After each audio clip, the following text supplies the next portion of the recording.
Hello, everyone. Welcome. My name is Elizabeth Mosqueda. I'm the Program and Education Manager for the Alzheimer's Association. I am very happy to be here today to talk about a very important topic. Talk about emergency. Are we prepared for an emergency? Or let me ask you, are you prepared for an emergency? So I'm here today to give you 3 tips, maybe a little bit more.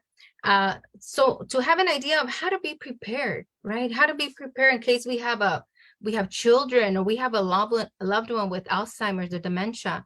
Well, today I will begin by saying that we must be aware of our surroundings. Where do we live? Where are we located? Are we near the water, the ocean? Are we at the desert? Is fire a risk for our home, our families? Is it an earthquake? Is it tsunamis? What is the risk of where we live? And we all have different needs. We live in different locations. So that is very important to, first of all, know your surroundings. Also, it is very important to have a communication plan in place. Who will you communicate with in case, you can't communicate with your loved one in town or loved ones in town? You must have phone numbers of family members or friends living outside the city, outside the state, and even outside the country.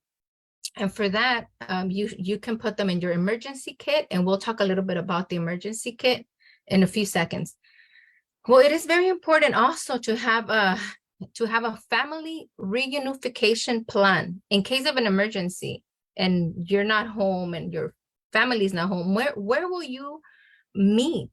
Let's say there's no power, there's no cell phones. Where will you meet? And usually we recommend that you meet at a nearby school or church or park and be specific. Like, we will be waiting for you at the park next to the playground or at the playground. That way families don't get lost. Okay, that's very important. Also, home organization, it's very important.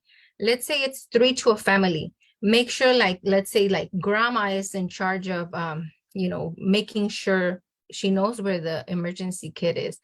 Sister is in charge of shutting off the utilities or, gas or electrical outlets. That is very important to have everyone involved, your whole family. And in case of an emergency, a fire, let's say, make sure you know where to exit. Make sure you know what window, what door will you be exiting to save your life.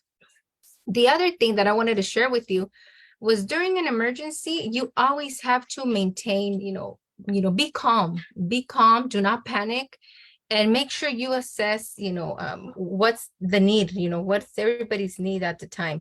So determine the needs, look around, and even before an emergency, that's why I'm here for, so we can be prepared. Make sure you see at your house, let's say it's an earthquake, where are you going to protect yourself?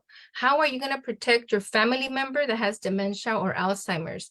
We need to know all these things. And for that, the American Red Cross provides Be Red Cross Ready. There's Listos that provides also a basic emergency class, and we'll share those towards the end. There's many ways that we can get prepared.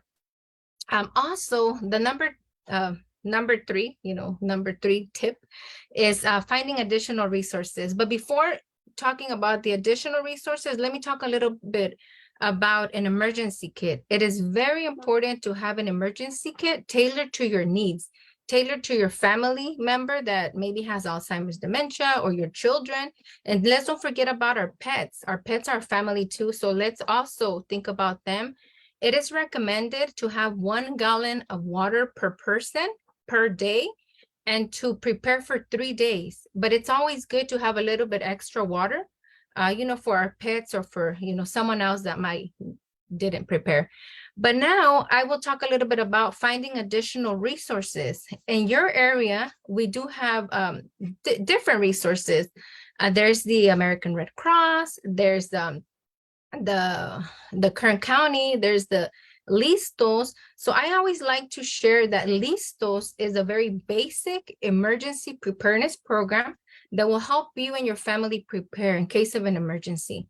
They'll teach things like how to use a fire extinguisher, smoke detectors, triage. And then from there, to get a little bit more knowledge and be prepared, you go to CERT, that's the Community Emergency Response Team, and they teach you a little bit more of community and how to help your community. And we also have the American Red Cross. They provide free smoke detectors to families, and they also provide classes to prepare for in case of an emergency. And we also have our amazing website for the Alzheimer's, where we also share a little bit more tips on how to be prepared and how to be calm in case of an emergency. So we will be sharing these resources with you. And also, if you're interested, I will be here next week on another Facebook Live, giving the tips in Spanish. It is very important too. So, thank you for being here today. There is so much more to share, so much information, but I do recommend you to start, preparing in case of an emergency, in case of a catastrophe. There's so many tips that we can use, and especially we have loved ones, children, loved ones with Alzheimer's, dementia, or any other, disease or whatever. But I welcome you to visit these sites, and you will learn a lot. And I thank you for being here today. It was a pleasure being here, and thank you.